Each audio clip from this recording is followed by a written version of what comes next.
মধ্যপ্রাচ্যের আকাশ আবারও কাঁপছে ব্যালিস্টিক ক্ষেপণাস্ত্রের গর্জনে। মার্কিন সামরিক দম্ভকে চূর্ণ করে মুহূর্তের মধ্যে পাল্টা আঘাত হেনেছে ইরান।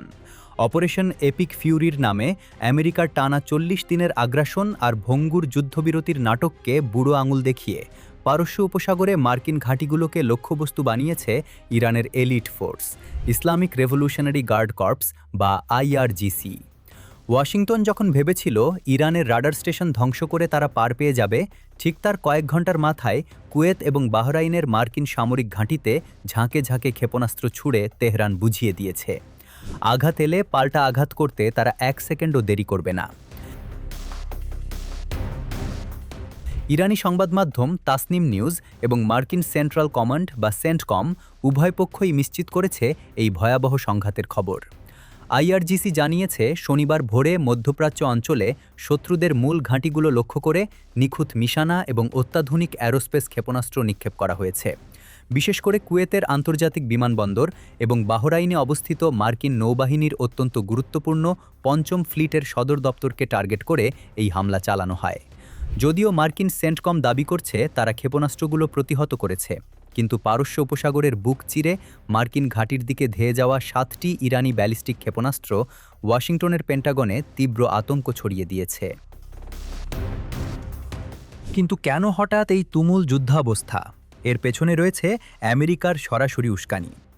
শুক্রবার বাংলাদেশ সময় মধ্যরাতের দিকে হরমুজ প্রণালীর কাছে ইরানের ৪টি ওয়ান ওয়ে অ্যাটাক ড্রোন ভূপাতিত করার দাবি করে মার্কিন সামরিক বাহিনী। এখানেই শেষ নয়, এর পরপরই মার্কিন সেন্টকম চরম ধৃষ্টতা দেখিয়ে ইরানের গোরুক এবং কেশম দ্বীপে অবস্থিত উপকূলীয় নজরদারি রাডার স্টেশনগুলোতে বোমা বর্ষণ করে। আমেরিকার ধারণা ছিল রাডার স্টেশন ধ্বংস করে তারা ইরানকে অন্ধ করে দিবে, কিন্তু আইআরজিসি প্রমাণ করেছে আমেরিকার এই কৌশল কতটা ভুল ছিল। রাডার স্টেশনে হামলার ধোঁয়া ওড়ার আগেই কুয়েত ও বাহরাইনের মার্কিন ঘাঁটি কেঁপে ওঠে ইরানি ক্ষেপণাস্ত্রের আঘাতে। এর আগে গত বুধবারেও কুয়েত আন্তর্জাতিক বিমানবন্দরে এক রহস্যময় ড্রোন হামলায় একজন নিহত এবং ৬০ জনেরও বেশি মানুষ আহত হন। মার্কিন সেন্টকম বরাবরের মতোই অপপ্রচার চালিয়ে দাবি করে ইরান পরিকল্পিত এবং উদ্দেশ্যপ্রণোদিতভাবে এই হামলা চালিয়েছে।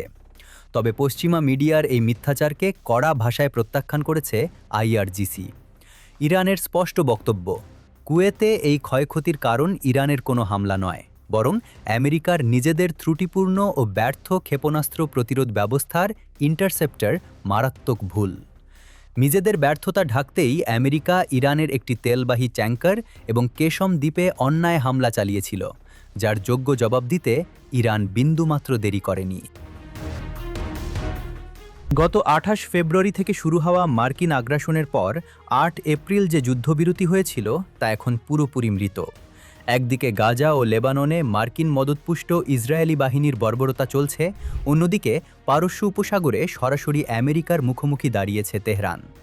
মার্কিন সাম্রাজ্যবাদের রক্তচক্ষুকে পরোয়া না করে ইরানের এই তাৎক্ষণিক এবং বিধ্বংসী পাল্টা আঘাত মধ্যপ্রাচ্যে এক নতুন বার্তা দিল। ওয়াশিংটন যদি যুদ্ধ চাপিয়ে দিতে চায়, তবে তার চড়া মূল্য দিতে হবে আমেরিকার নিজেদের ঘাঁটিতেই।